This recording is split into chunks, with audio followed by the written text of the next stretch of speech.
Magandang gabi po. Sa lahat po ng dahilan kung bakit po kami nagna-number 1 at kung bakit mataas po ang ratings namin, dahil po yan sa inyo. Yay! Dahil gabi-gabi, hindi niyo po kami iniiwan, kaya maraming salamat po. Yan! Kumusta ka naman, Miss Yolani? Kamusta ang buhay mo? Long time no talk, hindi kami nakakapag-usap nito eh. Anong balita? Okay naman, okay naman. Contrary dun sa sinasabi mo kagabi na may date ako, wala ko akong date nung isang gabi. Masyado ko defensive.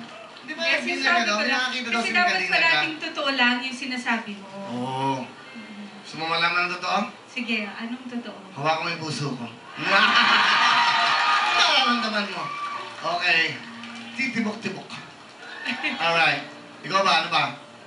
Hindi, ayoko na talong sa ito. Pero gusto ko lang malaman. Inamin yung news para gano'n pag gumagawa ka ng smoke scoring. Yan lang. Ha? Saka pa eh. Sumusama sa www.girls. Ganun lang. Pakikiramdaman mo yun. Paano ka nagbibisigal scoring? Kasi ito, tunay na soap opera ng buhay ng tao. So, ganyan. Dito ka nag-aaral. Ganyan. Lahat yung didisiplinahin ko ngayon para magandang quality ng show natin. Okay? Ngayon, itong tanong ko sa'yo. Ano bang type mo sa isang lalaki? Bago yan. 2011 na tanong. Ano ang gusto mo sa isang lalaki? Dahil 2011 na si Willie po ang tanongin natin. Kasi 50 ka na. Hindi ka pa nag-aasawa. Ano ba ang type mo sa isang babae? Ano ang gusto ko sa isang babae? Tingnan mo ako. Tumagin nga. Ako, simple lang. Kung sino makakatanggap ng pagkatao ko. Hanggang ulo kung ano ako, yung aking mga karanasan sa buhay, kung ano pinagdaanan ko, huwag niyang titignan yung aking past. Kailang, sandali! Ano pa eh? Okay, yan ang yan ang importante. Okay, ang importante yung tatanggapin mo isang taon ko. 4 na anak ko. 2 beses na ako kinasal. Parehong anak. Di ba? Naging babaero. Hanggang ngayon siguro, babaero pa ako.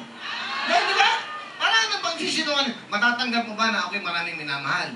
Hindi, alam mo, hindi naman porque babaero kayo masama ka eh. Tama? Tama. Di ba? Diba? Meron kang ginagawa sa isang babae na kabutihan. Nagagawa mo, matulungan siya. Di ba? May gano'n. Hindi mo sinisira ang buhay niya. Natutulungan mo pa. May mga ganyan. Ngayon, ang tanong ko sa'yo, eto. Kung ganitong klaseng lalaki ba makakasama sa buhay mo matatanggap mo ba yan? Siyempre, pag kayo naman ho nagkagusto, siyempre lahat tinatanggap mo. O, tapos na! Tanggap na niya!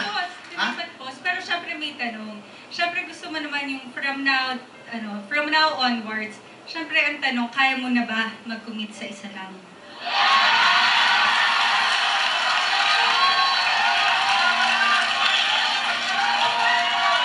Kasi gusto mo malaman ito?